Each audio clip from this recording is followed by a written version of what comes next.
El problema que tenemos en la agricultura actual es que es un sistema tan simplificado que, al menos desde el punto de vista de la sanidad vegetal y de las plagas, están a merced de las plagas. No es algo que hayamos inventado. Entiendo que es algo de la propia naturaleza, la biodiversidad.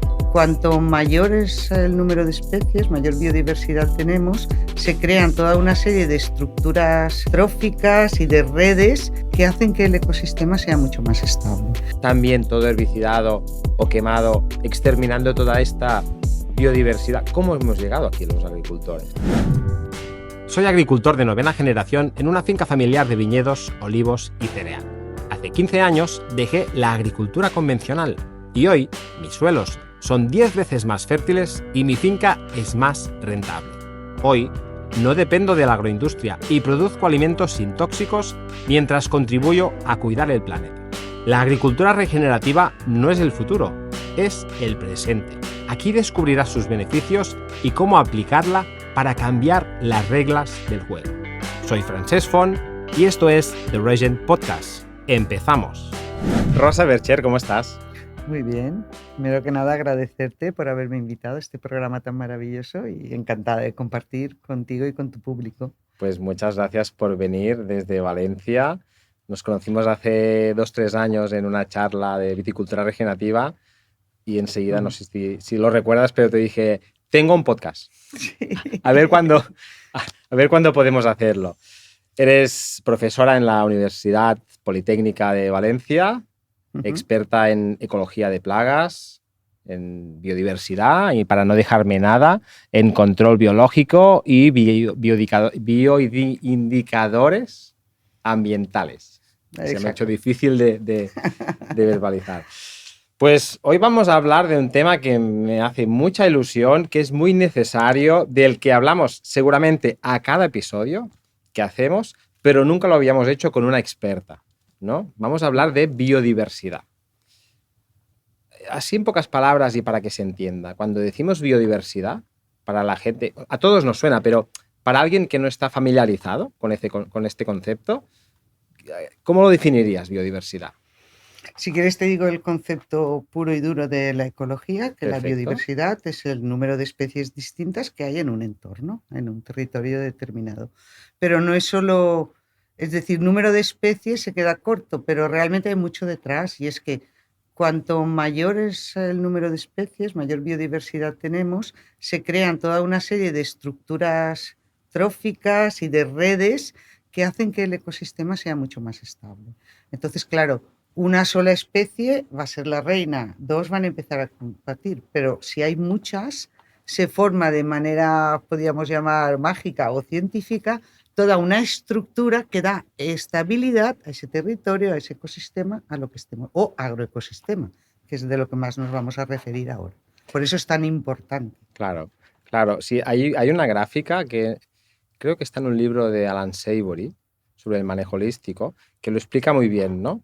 Dice, en un lado hay un sistema muy pobre en número de especies, pero a la vez cada una de estas especies puede hacer picos muy grandes, ¿no?, de población. Y en cambio, si hay muchas especies, es casi imposible, ¿no?, que una sola especie se convierta, como dices, en el rey de la fiesta, ¿no?, en la reina de la fiesta. Sí, sí. Y no es algo que hayamos inventado. Entiendo que es algo de la propia naturaleza, la biodiversidad.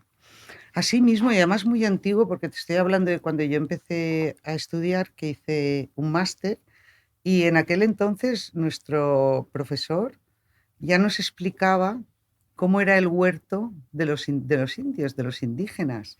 Y era un huerto que lo que tenía era un poco de todo, que era la diversidad. Y hacía un ejemplo de cómo deberían ser bien llevada la agricultura, porque ya lo sabemos ahora a través de la agricultura ecológica y de la regenerativa, que la combinación de especies, no sabemos por qué, pues da una mayor estabilidad y suelen haber menos problemas. Eso es así. En realidad, hablaremos ahora de agricultura y bastante, pero a mí me apetece preguntarte si tiene otros efectos sobre, por ejemplo, nuestra salud, ¿no? Más allá de que interfiere en lo que comamos, ¿no? Pero la biodiversidad en general nos protege también como especie humana de patógenos, de enfermedades. Yo creo que sí. Yo creo que sí. Además, todas las experiencias que hay, yo he estudiado más, no la salud humana, sino la salud de las plantas. Y la verdad es que se ve.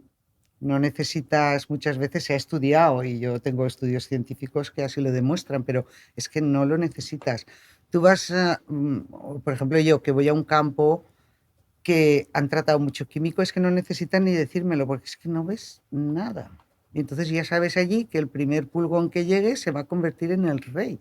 Sin embargo, te vas a una parcela ecológica y ves muchos bichitos, pero seguramente no va a tener problemas de pulgones esa persona, porque se van a los enemigos naturales, que ya hablaremos, que son los bichos que se comen a otros bichos, pues se van a empezar, si este crece, el otro va a crecer y se van a autorregular. Y esa es la realidad. Y yo creo que eso también es en todos los aspectos de la salud humana, que pasa mucho en los hospitales, cuando en ambientes muy asépticos y tal, de repente aparecen unas bacterias que son súper resistentes y que atacan a todas las personas que están un poco más debilitadas, porque el ambiente muy aséptico lo que hace es que el que llega es el rey.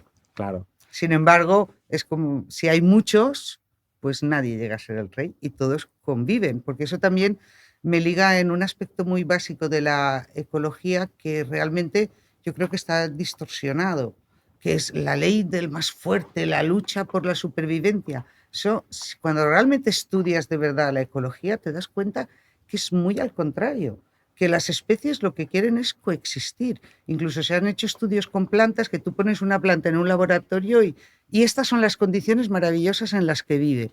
Y sin embargo, cuando la buscas en la naturaleza, está viviendo en otras condiciones. Y dices, ¿por qué? Pues porque tiene que coexistir. Entonces, se hace lo que normalmente se llama en ecología, pues van adaptando su nicho para hacer una coexistencia pacífica. Por lo tanto, yo creo que teníamos que descartar ya, incluso a nivel mental, esa lucha por la existencia, porque eso no se da. Eso no quiere decir que no haya especies que su modo de vida sea como los depredadores en los insectos o también en la sabana o en la selva, que sí que hay algunos que se han especializado en comer a otros, pero no es una lucha de todos contra todos para buscar el hueco, al revés, porque piensa que luchar tiene un coste energético enorme. Claro. Entonces hay que coexistir, porque realmente las especies, si tú vas a la esencia, lo que se busca es la reproducción y la perpetuación. Entonces lo importante es ahorrar energías para esa reproducción y cuidado de crías.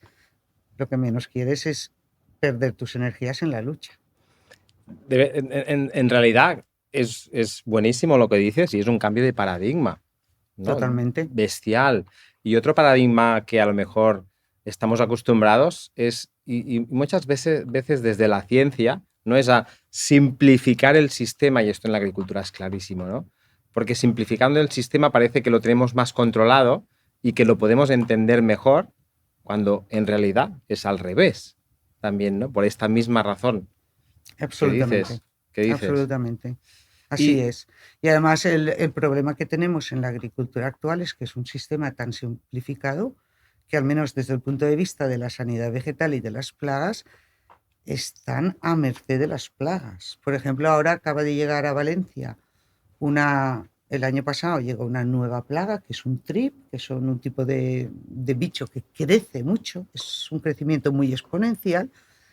Y yo estaba altamente preocupada porque ese trip pupa en el suelo. Y decía, madre mía, si todos los suelos de muchos cultivos son a suelo desnudo, que no hay nada en ese suelo, es casi un suelo muerto porque está hecho a base de herbicidas y de químicos, entran 100 trips a pupar y van a salir 100. Sin embargo, si hubiese cubiertas vegetales, aunque sea químico el resto, pero solo tener un suelo algo vivo, de cada 100 trips que entren, como en el suelo hay mucha biodiversidad, hay virus, hay bacterias, hay hongos, hay entomopatógenos, pues igual solo te entraban 100 y solo te suben 30, porque los otros han sido depredados. Es como un filtro natural. Exacto. ¿No? Sí. Y además, pues hasta donde conozco, la mayoría de plagas pasan un periodo de su vida en el suelo, en forma de huevo, de crisopa, o sea que esto afecta a casi todas las plagas.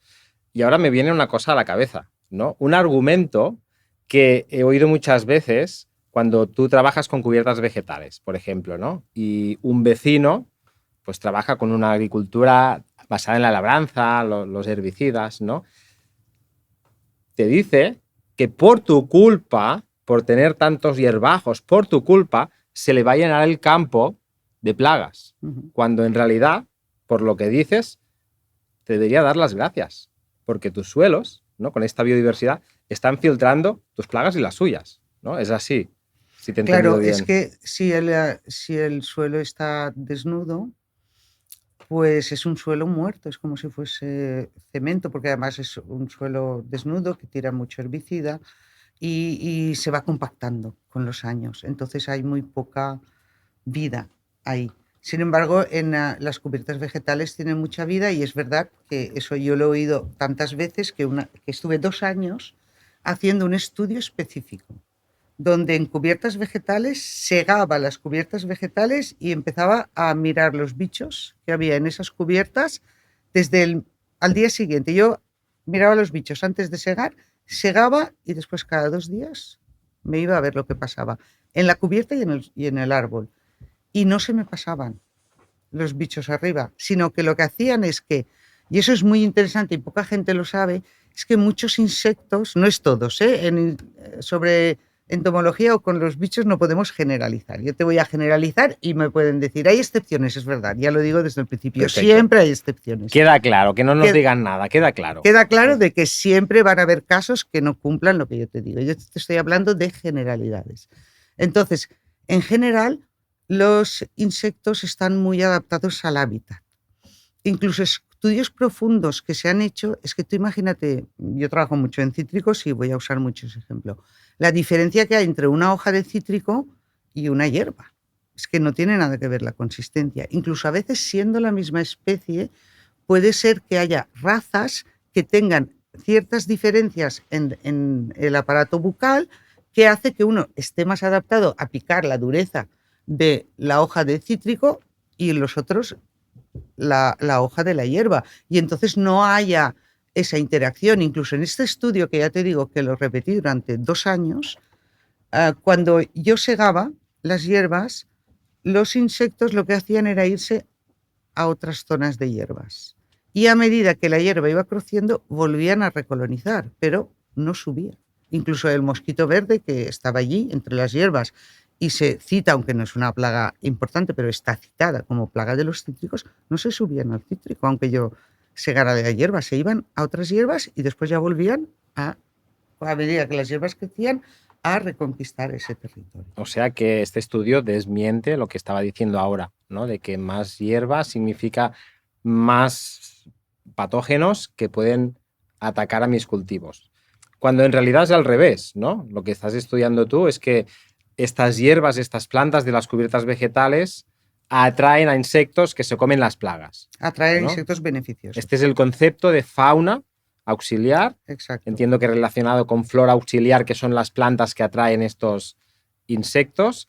Y en realidad estamos hablando de esto, ¿no? Para que se entienda bien. Biodiversidad es muchas especies distintas de organismos. Eso hace el sistema más fuerte y que dentro de este sistema haya organismos que se alimenten de las plagas. Pues sí.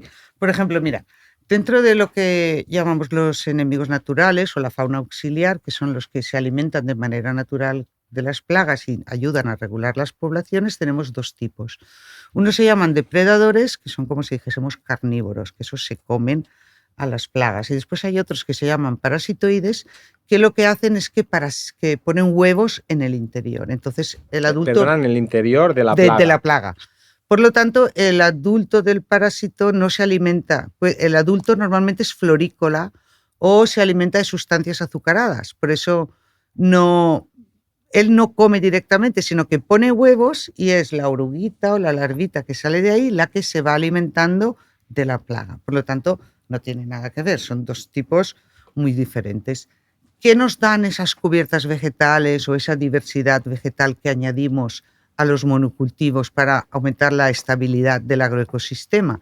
Por una parte, ahí hay una serie de bichos que no van a ser plaga, pero que sirven de alimento alternativo a los depredadores. Por lo tanto, si aparece una plaga, que eso pasa mucho en el convencional, y después tiene que llegar el depredador, hay un desfase que hace que la plaga crezca. Sin embargo, y eso se ha demostrado mucho en pulgones, si ya hay una cubierta vegetal y hay depredadores allí, cuando llegue el pulgón ya están los depredadores ahí que impedirán que crezca tantísimo. Esos son unos. Y después, los parasitoides necesitan sustancias azucaradas y también flores.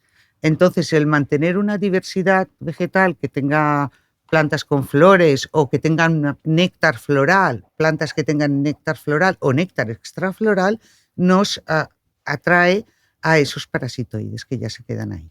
Entonces son dos distintos, funcionan de manera distinta, pero la verdad es que el mantener una cosa tan sencilla como las cubiertas vegetales en fruticultura nos van a atraer a esos enemigos naturales. Qué bueno. Y ahora hablaremos incluso un poco más de las cubiertas y otras estrategias, entiendo, los sí. márgenes, ¿no? Claro, tenemos mucho.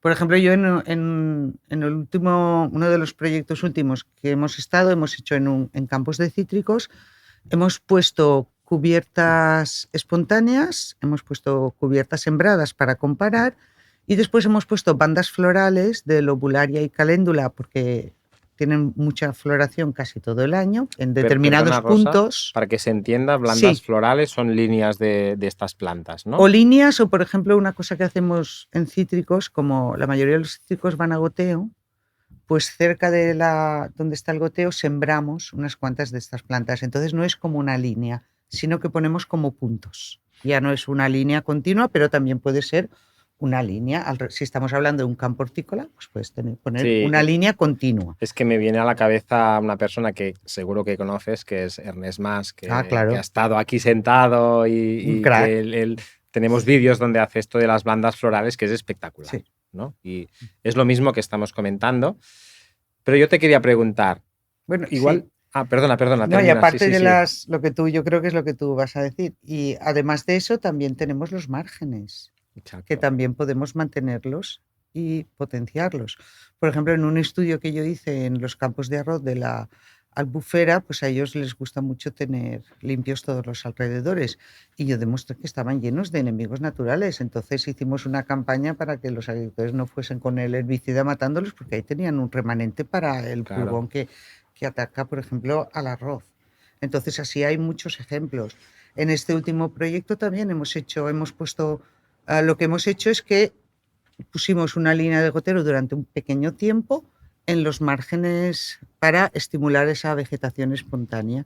Y hemos comprobado que además esa vegetación natural, mediterránea, que está allí, nos aporta mucha floración, excepto en verano, prácticamente el resto del año tenemos flores que son muy buenos para toda esta fauna auxiliar de la que estábamos hablando. Entonces hay muchas maneras. Después también están los setos que son árboles y eso también tiene su propia diversidad y también tiene mucha entomofauna auxiliar, muchos bichos buenos, podríamos decir. Entonces yo, por ejemplo, empecé haciendo estudios de lo que había en campos de cítricos, que son árboles. Recuerda lo que te he comentado antes, que los insectos muchas veces están muy asociados al estrato, no es lo mismo un estrato herbáceo que un arbustivo, que un arbóreo, y te vas a encontrar diferentes tipos de bichos según el estrato, porque esa es una manera como los insectos muchas veces también separan su nicho ecológico, cómo coexisten tantas especies diferentes de mariquitas y todas comen pulgones, por ejemplo.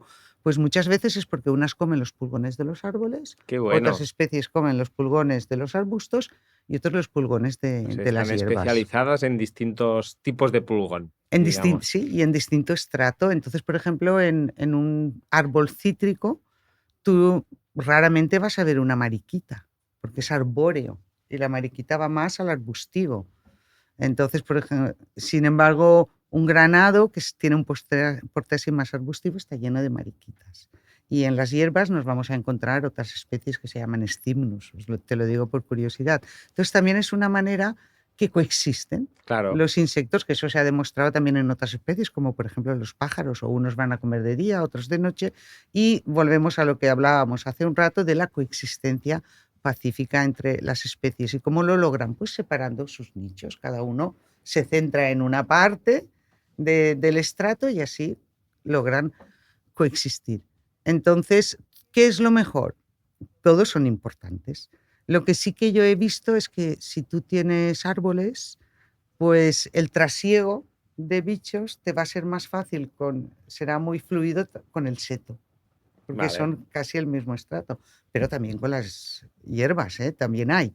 Entonces, es bueno que haya diversidad y, por ejemplo, cuando nosotros proponemos los diseños de setos, siempre decimos que tú pones el seto, pero también tiene que haber parte de hierbas, Hierba parte abajo. arbustivo y parte para que tú tengas todos los estratos, que también es una de las cosas que se dice mucho en permacultura y en Correcto. otros Correcto. Es que aspectos de la... cuentas esto y me viene una pregunta a la cabeza que no sé si tendrás tú la respuesta. Hago una breve pausa en este episodio para preguntarte algo. ¿Te gustaría que un experto analice tu finca y te ayude a dar los primeros pasos en agricultura regenerativa? En The Regen Academy ofrecemos consultoría agrícola personalizada. ¿Y cómo trabajamos? Evaluamos tu situación y diseñamos un plan a medida para mejorar la fertilidad del suelo, reducir insumos y aumentar la rentabilidad. Y lo mejor, la primera llamada con nuestro equipo es gratuita. Solo tienes que reservarla en el enlace que te dejo aquí abajo en la descripción de este vídeo y nos ponemos en contacto contigo. Contar con nuestro equipo tiene ventajas claras. Ahorrarás meses de prueba y error. Reducirás costes con estrategias precisas. Estarás al día en normativas y tendencias y tendrás un plan realista para avanzar con seguridad. Y lo más importante, no tendrás que hacerlo solo. Estaremos a tu lado para pasar de la teoría a la práctica y ayudarte en cada paso. Reserva tu llamada gratuita en el enlace de aquí abajo y empecemos hoy mismo a planificar juntos el futuro regenerativo de tu finca, de tu proyecto. Y ahora sí, volvamos con el episodio. ¿Cómo hemos llegado a hacer herbicida en todos los márgenes o quemarlos? O si hay sequías donde pasa el agua, también todo herbicidado o quemado, exterminando toda esta biodiversidad. ¿Cómo hemos llegado aquí los agricultores? Pues no sé, la Revolución Verde, ¿no? Fue la Sí, que ¿no? nos llevó a eso. Que Sí, además es que es más trabajo para que el sistema funcione peor. O sea, no hacer nada y dejar ahí que se exprese la naturaleza, entre otras cosas, es más barato y menos trabajo porque no hay que hacer nada, ¿no? Es como sí, un contrasentido, ¿no? Es un contrasentido, pero yo creo que ha sido pues una evolución que hemos tenido como humanidad, que a partir de la Revolución Verde aparecieron los químicos. Eso simplificó mucho también la tarea, sobre todo porque tirabas el producto, que antiguamente, acuérdate que eran productos muy, muy, muy tóxicos. Bueno, Se empezó con el... DDT Y anterior, sí, porque sí. mi tío abuelo me contaba productos que la gente se moría de tratarlos, que El eran lindano, como yo de pequeño aplicaba el lindano, que ahora es... Bueno, una barbaridad. sí. Yo he visto a mi madre que un familiar le dio lindano para poner en el agua para fregar la casa para que no tuviese hormigas. Desde luego hormigas no tenía, pero ni una, ni mosquitos por la noche, seguramente. contaminados todos. Claro. Entonces yo pienso que también fue un cambio tan radical de esos productos tan potentes que lo mataban todo y que Y hacían como también... queríamos, perdona, verlo todo muy limpio, ¿no? Estamos educados, ¿no? Como agricultores incluso a verlo todo muy limpio. Sí. ¿No? De hecho, se dice, ahora ya no, porque ya afortunadamente ya es más común, pero antiguamente era mal visto, se le decía que era un guarro, que era un vago, que era un foco de infección para el resto de las parcelas, ¿sabes? Y entonces ha estado muy, muy, muy mal visto. Mira, te comparto una anécdota personal, ¿vale? ¿Conoces la olivarda, Trichia viscosa? Sí. Que es esta planta que suele aparecer entre viñedos y entre olivares, ¿no? Yo es una planta que hasta hace unos pocos años yo odiaba, porque así me lo enseñaron mis abuelos sobre todo. Yo de pequeño tuve la suerte de poder pasar muchas horas con mis abuelos en los viñedos, en los olivares. Uno de mis abuelos aún está vivo. Y me enseñaron a exterminar a toda costa la olivarda. No podíamos tener una olivarda en ninguna parcela porque si la teníamos, los vecinos dirían de nosotros que éramos malos agricultores. Era una planta como que te daba vergüenza tenerla y yo me eduqué en este sentido, ¿no? Y ahora la sembramos. Ahora sembramos olivardas porque sabemos que nos ayuda en el control de la mosca del olivo, por ejemplo, ¿no? es un cambio de paradigma que yo he vivido en mis propias carnes. Y si yo hace 20 años me enseñas una parcela como la nuestra llena de olivardas, pienso, pero qué agricultor más malo. Ujú. Y en realidad los olivardas salen cuando dejas de labrar. O sea que todo tiene su sentido, Todo, ¿no? todo. Y Sí, además la olivarda no solo eso, sino también atrae para la tuta, atrae a un depredador. Al Nesidio coris lo atrae para mejor controlar la tuta y cuando a veces es un problema se planta también olivarda para que sea de refugio. imagínate. Es Sí. que le estamos dando la vuelta a lo que hemos aprendido los últimos 60 Sí. años, pero radicalmente. Sí, yo pienso que se simplificó. Llegó una época que empezó el desarrollismo y se simplificó todo a niveles estratosféricos. Entonces tenía que estar solo la planta y ya está. Y además, mm, también te cuento una anécdota que a mí me enseñaron cuando yo estudiaba ingeniería agronómica, qué es el suelo. Y la definición de suelo es el sustrato inerte sobre el que se desarrollan las plantas. Imagínate. Y ese es el concepto que ha previvido en el sector durante muchísimo tiempo. Era como, es una cosa inerte, tú pones la planta ahí y entonces le das abono, porque la planta es tonta y no ha sobrevivido millones de años, porque tú imagínate qué concepto, si ha sobrevivido tantos años sin darle abono, es que no Claro. es tan necesario. Pero es un sustrato, tú pones la planta ahí, el suelo está para sostener la planta y entonces le pones los químicos y esos químicos los pones ahí y después también para las plagas.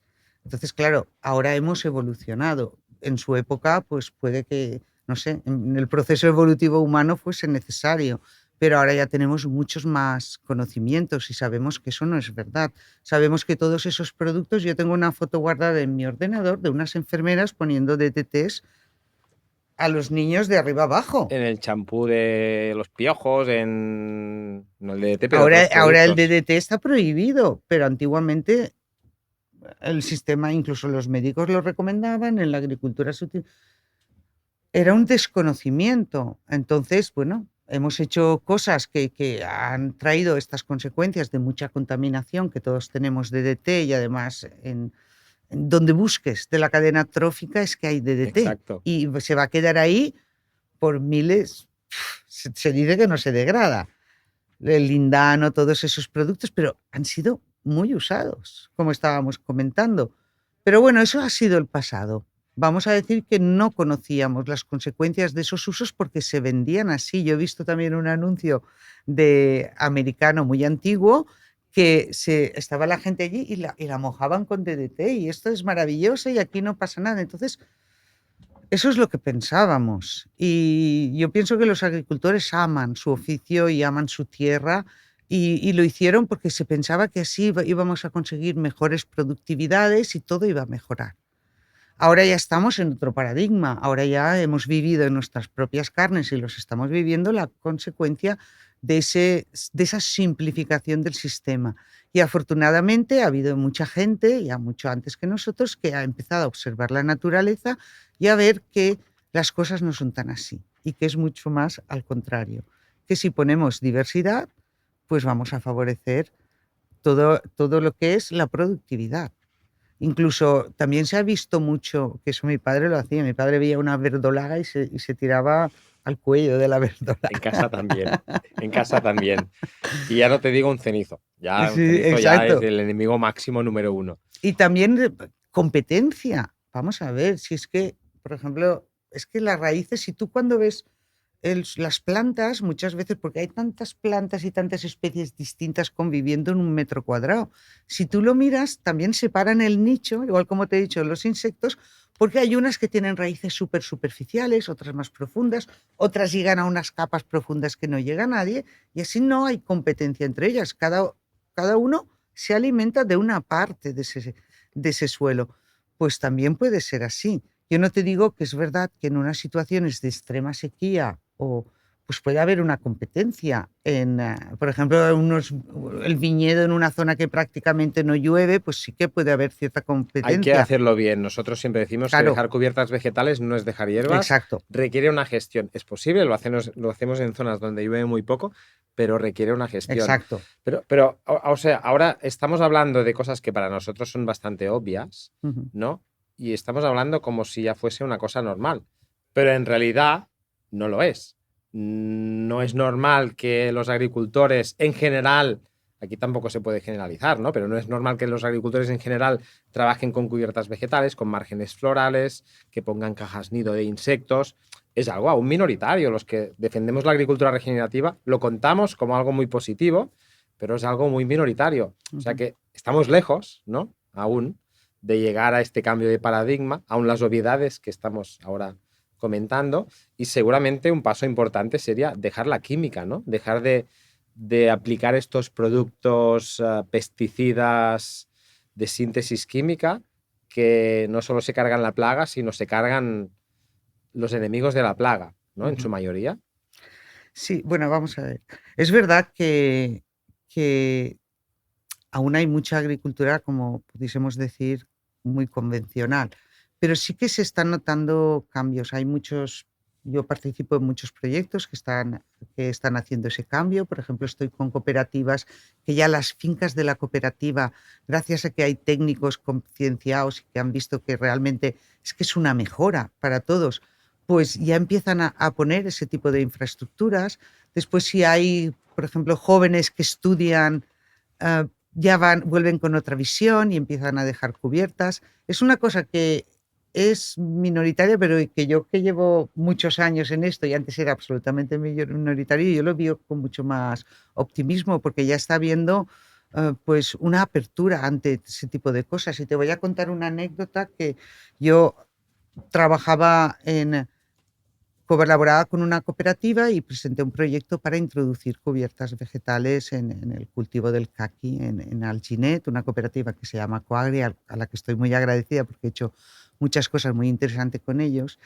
Y Paco, que era el técnico de campo de toda la vida, pues claro, yo para un poco enseñarle, le llevé a una finca que llevaban en agricultura ecológica muchísimos años, con mucha diversidad, una finca modélica y que tenía caquis y que no tenía los problemas fitosanitarios que tenían ellos.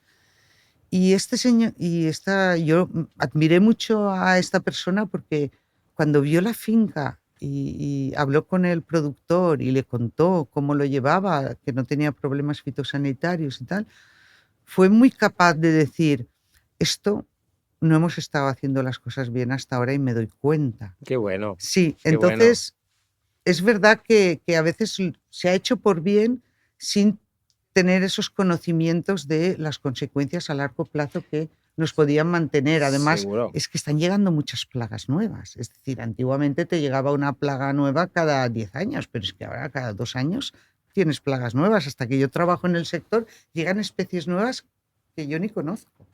Entonces ha cambiado mucho el paradigma, es todo mucho más complicado y entonces muchos no les queda otra opción.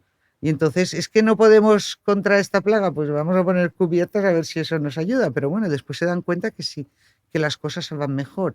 Y no solo nos ayudan porque atraen a la diversidad, sino que lo que hemos comentado ya al principio es que hay plagas que pasan una fase en el suelo.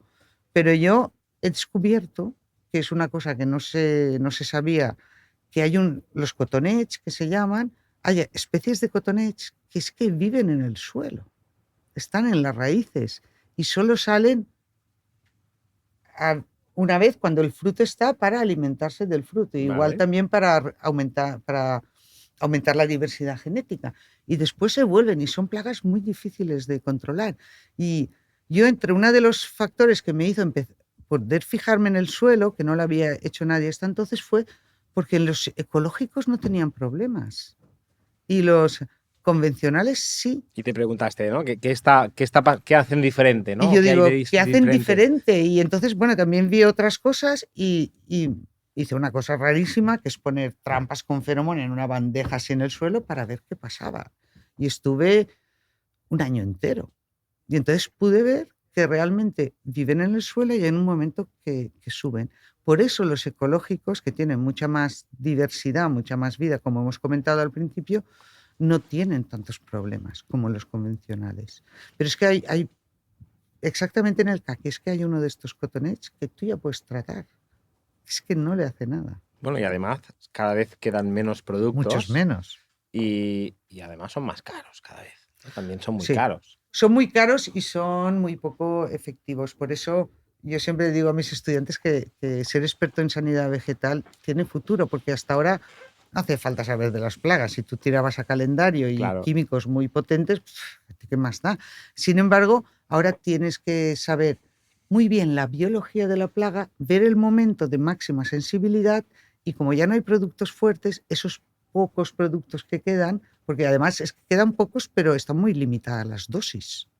Igual solo pueden tratar una vez o... Pues Claro. entonces ajustarlo al momento que es efectivo. O sea, que parece que los agrónomos tendremos que convertirnos en expertos en biología de plagas. Qué extraño, ¿no? Sí, porque antes nadie... Es que es fuerte, ¿eh? Como Sí, nos sí, ha sí. adormecido un poco la mente este sistema perverso que nos ha hecho depender de unos productos que no hemos tenido ni que preocuparnos por las dosis, ¿no? Tengo este problema, compra esto y tira esta dosis y ya está. Y fíjate en lo grande que es tu tractor y en yo qué sé, ¿no? Ujú.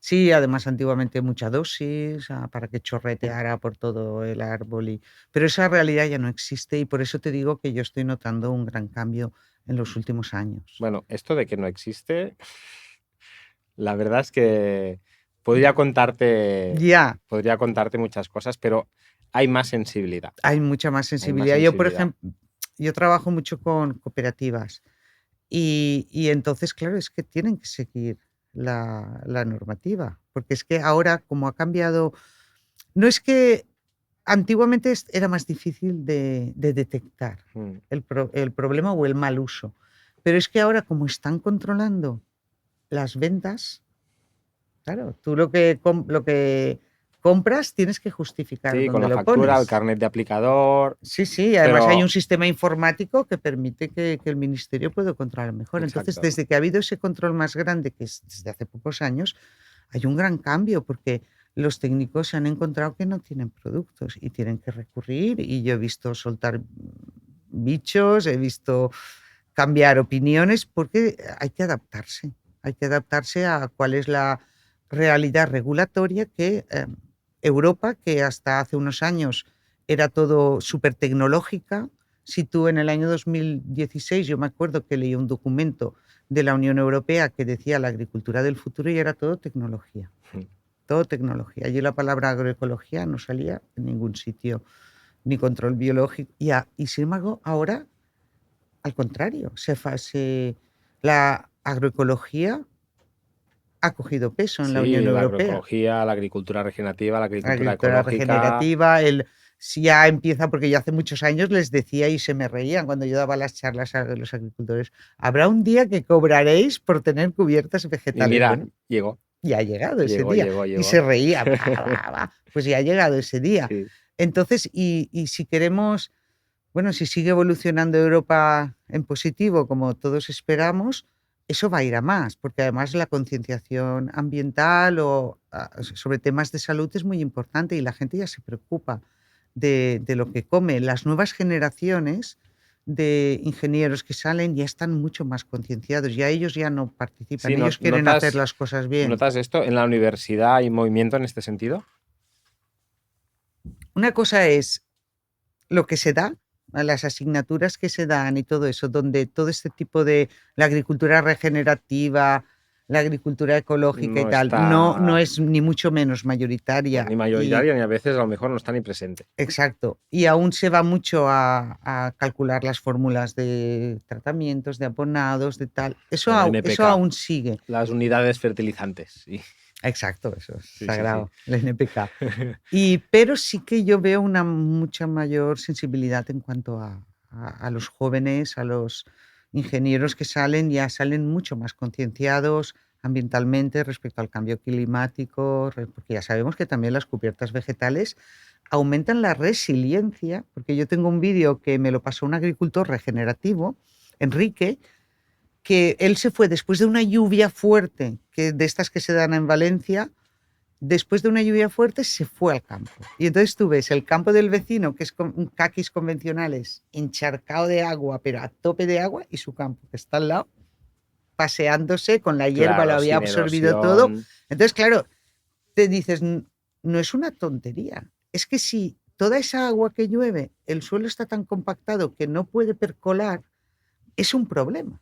Y se va ahí y causa los problemas que ya sabéis que nos causa en Claro, Valencia. claro, claro, claro. Sin embargo, si el suelo tiene cubiertas vegetales y ya es un suelo que está estructurado, esa agua penetra y en vez de ser un problema, acaba siendo una solución porque va a rellenar los acuíferos, va a penetrar en las capas profundas, la materia orgánica que hay va a retener esa agua y en las épocas de sequía va a haber más disponibilidad de agua. Entonces es una ayuda no solo como secuestro de CO2, sino como resiliencia frente al cambio climático o resiliencia frente a los eventos inesperados que cada vez hay Por más, como supuesto. acabamos de ver. Por Entonces supuesto. yo todo le veo ventajas. Sí, yo estoy de acuerdo. Es verdad lo que decíamos antes, ¿no? Que hay que hacer una correcta gestión. Sí, por sobre supuesto, todo, porque también es verdad que determinadas plantas pueden ser focos de... Yo te digo que estoy generalizando. Hay que hacer las cosas bien. sí, con planificación, o sea, no dejar hierbas, sino plantear las cubiertas con las plantas que toque.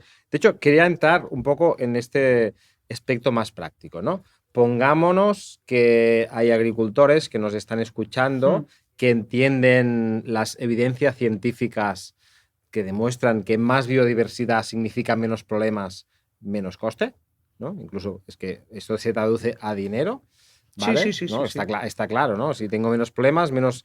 Ni que trabaje en ecológico, igualmente los productos, los insecticidas ecológicos que los hay, no son nada económicos tampoco, ¿no? No. Y aquí está que si tengo esta biodiversidad, con menos insecticidas, aunque sean ecológicos, pasaré. Ahorro tiempo y dinero. Sí.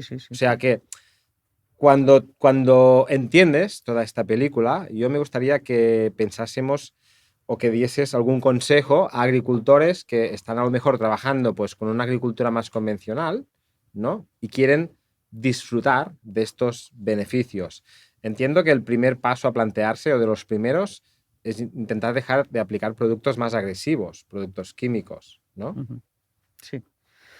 A ver, me estás preguntando por una transición, como si dijésemos, hacia técnicas más sostenibles de cara a un agricultor convencional que quiera pasarse a... Correcto, como es el caso de alguien que pueda escucharnos y que dice, no, es que toda la razón, tengo que tener más plantas, más flores, más bichos, más insectos, más pájaros, más mariquitas, más lombrices, más microorganismos para ser más resistente a plagas y enfermedades. ¿Qué hago?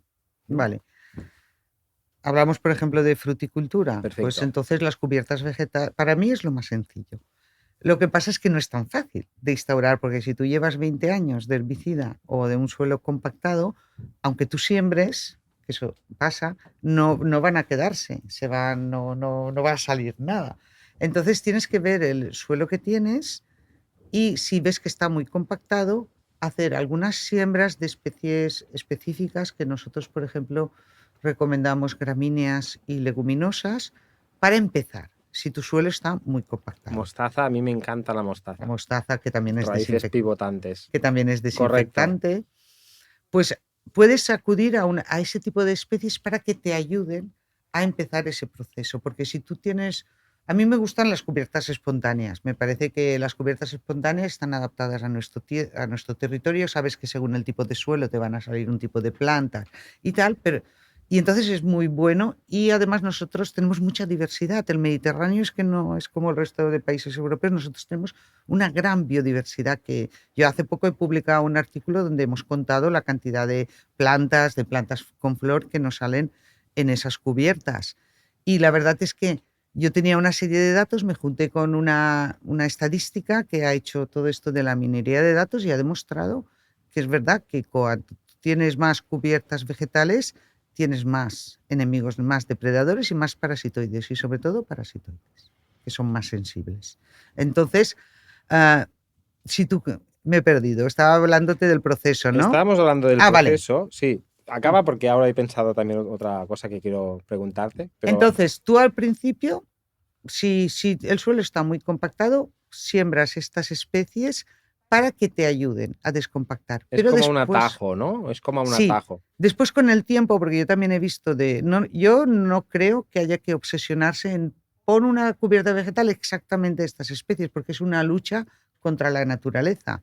Al cabo de los años, si tú siembras el primer año, el 80% es lo que tú has sembrado, el segundo año será el 60% y acabarás Totalmente siendo de acuerdo. la flora espontánea que tú tienes. Entonces, las siembras pueden venir bien. Por ejemplo, muchos ecológicos hacen porque plantan leguminosas por el aporte de nitrógeno y después, y si no, por ejemplo, si tienes un problema, una mala hierba, una mostaza o quieres desinfectar el suelo, eso en cosas puntuales sí, pero en general, si está muy compactado, siembras especies para que te ayuden a descompactar ese terreno y después ya dejas que salga lo espontáneo. Y si necesitas determinadas especies, pues las plantaremos en lo que yo te decía, unos puntos de flor o lo pones en una zona, pero no intentar mantener con cubierta sembrada de las especies que tú has querido siempre, porque eso no hay. Y yo recuerdo que en Valencia se puso de moda en una época el plantar festuca, porque hay ácaros allí.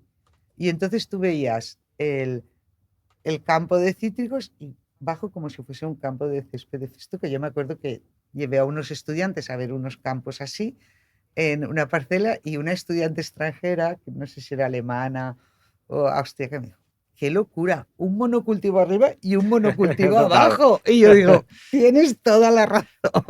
Yo, por ejemplo, yo no soy partidaria de eso, yo soy partidaria de la espontánea y ayudarla si necesitamos con otras estrategias y ayudarla para ese proceso también de cambio. Esa es una fase, tener la máxima biodiversidad posible. Perfecto. Biodiversidad vegetal porque te va a ayudar. Y después... Perdona, Rosa, que te corte. O sea, coincidimos, hacemos exactamente lo que dices, ¿no? Y básicamente también sembramos 2-3 gramíneas, 2-3 leguminosas, a veces mostaza, y al cabo de unos años, pues ya lo que salga, Exacto. ¿no? Pero, por ejemplo, en caso de viñas, igual podrías darme algún consejo de alguna planta específica o donde yo podría encontrar información para decir, vale, pongo estas gramíneas, estas leguminosas para que descompacten, aporten nitrógeno, aporten carbono, pero si es una viña, ¿puedo añadirle algo que sea bueno para la alobesia de la viña, para algún patógeno de la viña? ¿O hay algún sitio donde yo pueda encontrar esta información? De viña yo he visto poco a ese nivel. Sí que hemos trabajado con el mosquito verde, que yo no sé si vosotros lo tenéis aquí. Sí. Entonces, en el mosquito verde hay una serie de plantas que pueden atraer los parasitoides. Eso sí que es verdad. Que yo he hecho algún estudio de plantar, he puesto distintas plantas mediterráneas y es verdad que hay unas que atraen más que otras a los parásitos del mosquito verde. O, por ejemplo, pensemos en otros cultivos. ¿Hay alguna Si información o hay algún sitio donde si yo quiero hacer algo de huerta o de olivos o de cereal, pueda de alguna forma encontrar las plantas que mejor me irán para este propósito específico de plagas y a lo mejor incluso de enfermedades? aún no está desarrollado. Hay una página web que lo desarrollaron desde Almería, porque ya sabes que en Almería ahora hay que plantar diversidad. Si tú haces Sí. un nuevo invernadero, tiene que haber un 20% de diversidad. Y entonces ellos hicieron una página web donde es muy fácil para diseñar. Ahora no me acuerdo si se llama PlantN, no me acuerdo. Mira, Pero haremos una cosa, la buscaremos y yo la te la pondremos, sí, y sí. la pondremos en la descripción del Y vídeo. entonces está muy bien porque, por ejemplo, te dice qué plantas están en flor en esta época. Pues yo quiero, y mi plaga está en esta época y yo quiero plantas en flor en esta época. Y después tienen alguna información, pero muy general, porque son proyectos que cuando se acaban ya no continúan, sobre qué bichos te puedes encontrar en algunas plantas. Pero sí que hay una descripción de muchas plantas que tú puedes utilizar según, y me voy a diseñar, por ejemplo, una buena idea es, voy a hacer un diseño que tenga plantas todo el año. Y así voy a tener plantas con flor, perdón, plantas con flor todo el año para poder alimentar a esa entomofauna O sea, las auxiliar. flores son la... Hay un profesor que lo conocerás, un señor que se murió, que no recuerdo, ¿Porcuno? No sé. José Luis Porcuna. Porcuna, ¿no? Sí, Que decía que cuantos más colores tiene un... sí, Esto lo dice siempre Ernest, ¿no? Ernest me lo enseñó a mí, ¿no? Que cuantos más colores tiene una finca, sí. más biodiversidad tendrá de organismos, ¿no? Sí, sí, sí, sí. Pues es eso, tienes que buscar, porque las flores aportan néctar, que son hidratos y aportan el polen, tienen más proteínas. Entonces tienen, y muchas plantas también tienen néctar extrafloral. Entonces, por ejemplo, para ellos lo que es el néctar les sirve de alimento, son sus hidratos de carbono. Y entonces se ha demostrado que una planta, si tú pones plantas, por ejemplo, una lobularia, plantas con flor, los parásitos que se alimentan de eso duran 20 veces más. Qué bueno. Tienen, ponen más huevos, tienen mayor fecundidad y además esos huevos se desarrollan más rápido. Es decir, que tú aumentas la fecundidad, eso está demostrado. Entonces, como una idea general de que nadie tiene idea, busca tener flores todo el año. Vale.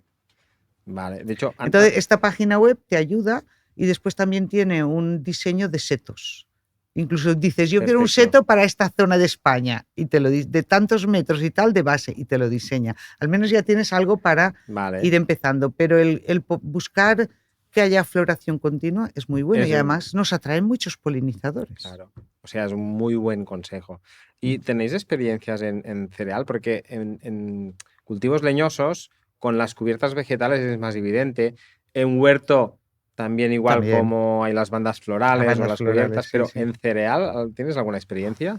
No. ¿En arroz, has dicho? En arroz sí, en arroz tengo una experiencia que hicimos eso, de buscar en un proyecto con custodia del territorio, queríamos concienciar a los agricultores, pues eso, de que dejen la diversidad. Entonces hice un estudio, pero estudiando la diversidad que había alrededor de los campos de cultivos y qué especies eran, y demostrando que esas especies que ellos se querían cargar eran muy buenas porque atraían a determinados enemigos naturales y están, pues esto te atrae a esto, esto a esto. Eso sí que yo lo demostré, pero no tengo más experiencia en cereales porque en la zona donde estoy no hay cereales y nunca he trabajado. Con viñas sí, un poquito. Estaríamos hablando igual de lo mismo, ¿no? En cereales podemos pensar en los márgenes, ¿no? Claro. Imagina, nosotros trabajamos en algunas zonas de cereal con proyectos pilotos de agricultura regenerativa donde hasta donde te llega la vista solo ves cereal. Claro. Y si no está el cereal porque está el campo labrado, solo ves, pero no ves nada, no ves, ¿no? Y sería un buen consejo, entiendo por lo que dices, sí. meter algunos árboles, algunas... Mira, por ejemplo, existe en Inglaterra, sí que hay una experiencia que se les llama los bancos de carábidos. Los carábidos son unos escarabajos que viven por el suelo, que son unos depredadores superpotentes. Entonces, en Inglaterra ya está la costumbre de lo que se llama dejar bancos de carábidos, que es simplemente cada X metros, para separar la parcela, ponen una zona donde no la tocan nunca.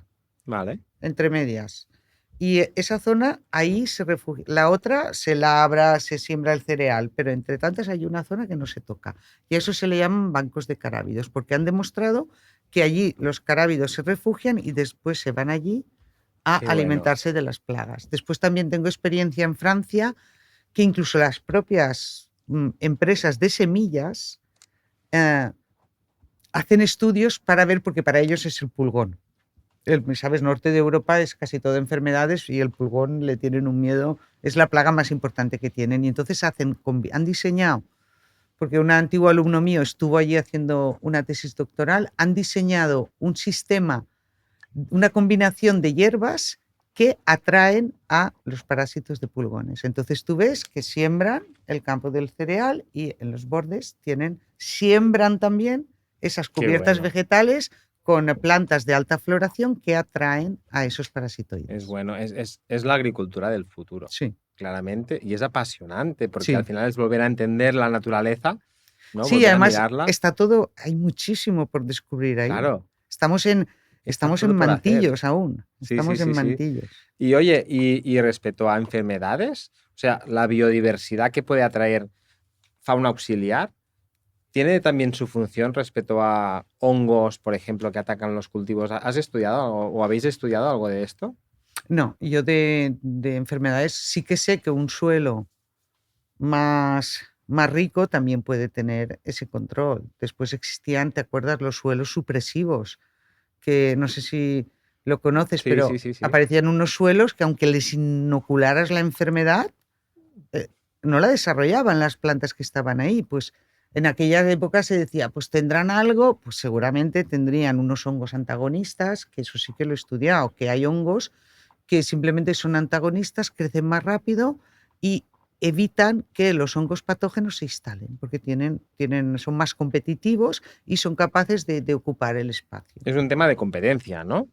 Básicamente, la cadena trófica es un tema de depredación entre ellos, de competencia, O de, ¿no? por ejemplo, el que llega antes, pues igual ocupa Es el que se ese establece. territorio y entonces el patógeno que igual no es tan competitivo ya no puede.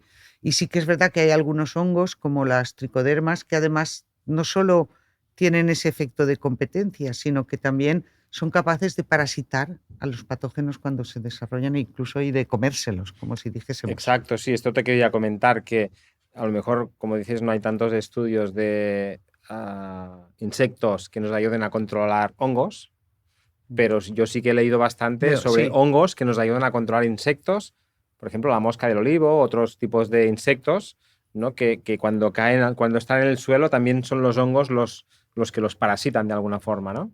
sí, hay tricodermas que se usan, pues eso, porque además también dicen que es un aspecto que no hemos tocado aún, que a mí me gusta mucho de la regenerativa, que es que un suelo vivo, yo cuando explico sanidad vegetal siempre digo, la sanidad del cultivo empieza en el suelo.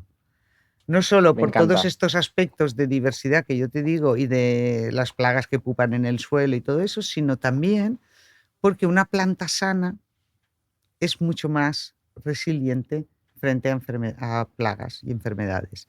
Entonces, existe la teoría de la trofobiosis, que no se ha desarrollado, que se quedó estancada, pero yo sí que me la puedo creer, que es que las plantas son bioindicadores, hay los insectos, cuando van a determinadas plantas, realmente son bioindicadores de desequilibrios Total. que hay en la planta y eso lo podemos ver claramente Esto es obvio para con los los que estamos en el pulgones, campo. exacto, Sí, con los pulgones y las parcelas, los que hacen nitrógeno y los que lo hacen en O un ecológico. ejemplo, estos años que llueve menos, los bosques de por aquí, Girona o en Cataluña, están mal y tienen más plagas, pero porque sufren más sequía, están más debilitados y las plagas les atacan más, ¿no? Y es una Exactamente. evidencia que podemos ver cuando vamos por la carretera estos Sí, años, sí, ¿no? sí, sí, eso ha pasado también en Valencia con los pinos, que Sí, empezaron a exacto. secarse y escolítidos son la plaga, no, no, ellos llegan cuando la madera ya está mal y son realmente pues los primeros que empiezan a descomponerla, pero son